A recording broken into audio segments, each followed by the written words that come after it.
what's up guys? So we are here at the DOD booth. These guys do dash cams as well, and we've actually got the lineup here with the new cameras that are coming out in 2017. And I've been talking to Henry here, he's a sales manager here at DOD, and these actually look really cool, especially the Lowlight performance. So he's going to tell us here a little bit about the new cameras that are going to be coming out here in 2017. Hey, how's it going, man? So basically right now we have the new lineup coming out in 2017, Now all these cameras, it's very exciting stuff. We're always setting the benchmark in the market, with competitors, and it features a lot of the features that no one else in the market has right now, right? Including like a new image sensor that we're using, and it's from Sony as well. We can't announce what it is, but no one else in the market is using it right now. And the thing is, it can do extremely well under absolute no light, right? So when you're parked at your car, right, and under no light environment, you will be able to pick up the color of the vehicle, the license plate, the model number, and anything else the surrounding, right? And that's something that no one has right now, right? And on top of that, we're still featuring our 10 Hz refresh rate for the GPS logging, which means... So, yeah, what does that mean? It means basically you are refreshing 10 times per second. So when you're accelerating your car, right, it has all the speed increments going upwards, and you're not missing out on anything. Okay, so if I slow down really quickly, the camera's going to update that super quick, and I'll see it on screen, right? Yes, exactly, with the 10 Hz refresh rate, right? And that's something that we've been doing for past generation already, and we're carrying it forward with this current generation, right? Okay, that makes sense. On top of that, right, they all feature the dual channel right now, which is 1.6 and 1.6 large apertures, right, front and rear. F1.6, so a big aperture lets in a lot of light. Yes, correct, right, to ensure that we have the best low light environment, right, video quality.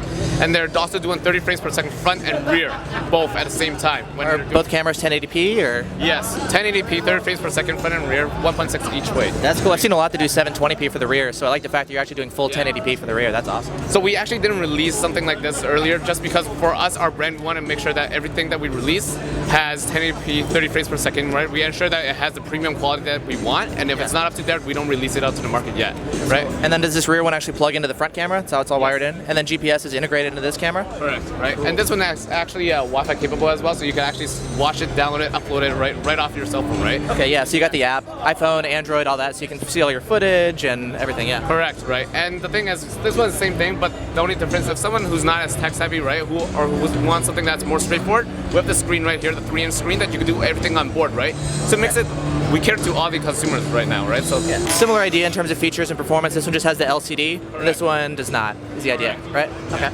And that's a little more discreet, low profile, right? So if you want something, like, we want to make sure we cater to every single customer in the market. Right, yeah. Depending on what they would look for, right? So we have different solutions, right? But very similar, and honestly, all the models here, we don't compromise on the video quality. Just because you're paying a different price point. So we want to make sure that regardless of it being an entry level or a very, very high-tech one that you still have the same video quality, right? Something that is guaranteed to capture well day and night, whether you're driving or parking. Okay, so this is the LS500W Plus, and this is the RC500S. Yes. Tell me about kind of the price points of these two cameras too.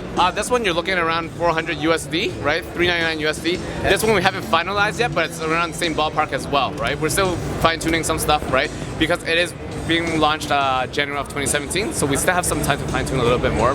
Do you have a version of this camera that doesn't have the rear camera, that's only the front version? No, this one comes as a dual channel right now. Okay. Yeah. Let's go take a look next at the Lowlight demo, because that was the part that was like the most impressive. So let's go look at that next. All right, so now we've got a Lowlight test over here, and Henry's actually going to tell us how this works. So what all do we have here? What are we looking at? So basically, we're looking at a new model that we have right now, right? This one is the 475W Plus, and a 475W that's actually demoing right now. It's the same unit, it's just that this one has a circular polarizer built in as well, and a 3-inch screen, whereas this one has a 2.7-inch screen and no circular polarizer, right?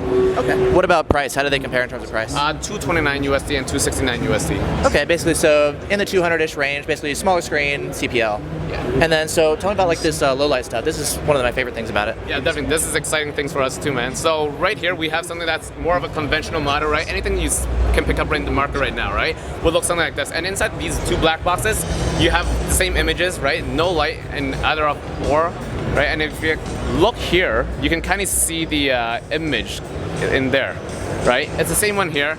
And that's basically how it is, right? Under absolutely no light, you can see nothing at nighttime. But this one, you actually see the M3, it's white, the red tail lights, the license plate showing DOD, the animal, the color, all that.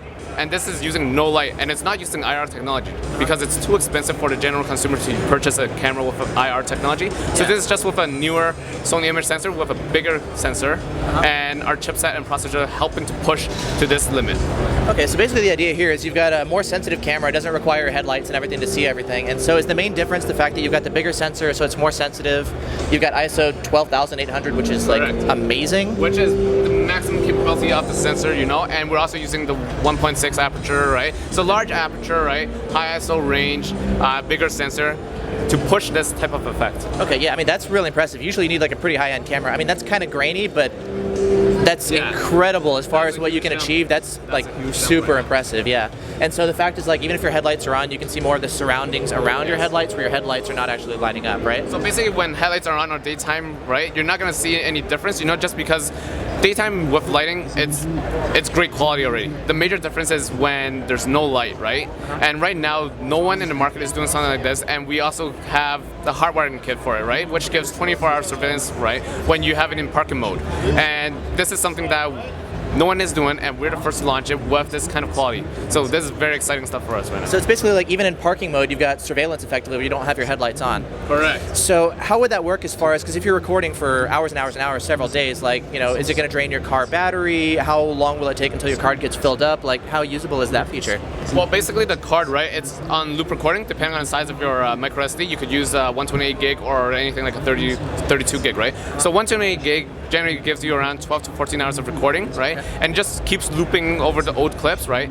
The DP4 hardwiring kit, it comes with a surge protector, so it basically measures how much battery you have left inside the car, right? And if it's low on battery, it actually cuts it off so that it doesn't drain out all the battery in your car. So when you come back and you start up your car, you could start it up and drive off without having to jump in. Yeah, I've seen some accessories that do that just to make sure that when you start up your car next time, you know, you don't have a dead battery. So I like the fact that that's actually built into your hardwire kit. That's really cool. So basically 12 to 14 hours of footage, that's enough for like basically one night, maybe two, depending on. So is there any sort of like motion sensor or something to record just the highlights of the clips? Or is it always recording? It's all, depending on how you set it up, right? So either you could have it on parking mode with a constant recording, or it could have the frame-by-frame comparison, which is the parking mode. So when someone walks by and it shows that there's a difference in the footages, it'll turn on and record for 15 seconds, right? Okay. And if anything happens, like someone bumps into your car, right, it'll trigger G sensor and it'll lock that clip up, so that when you come back, you can actually see that someone actually hit your car, and you can actually pull that footage out as well. Cool, so that's handy. That way you're not going through like hours and hours of footage trying to find the one little thing. It'll record if there's a bump or a motion sensor, so you get right to the clips that you actually need. Correct. That's pretty cool. So yeah, these look awesome. I mean, this low light stuff is like insanely impressive. The fact that you can do that as opposed to that, the fact, I mean, like being able to see more of what's going on around you and driving in the city, not just where your headlights are. I mean, this is actually really impressive stuff. To be able to do that, you usually need like a pretty high-end camera. So I'm actually really impressed with that. So, and these are going to be coming out the beginning of 2017, you said? Correct. Beginning of 2017, looking at January 2017, right? So we'll be at CES again, and that's when we'll be launching these. Okay. Awesome. Well, thank you so much. I really appreciate it. No problem. Thank you. Yeah.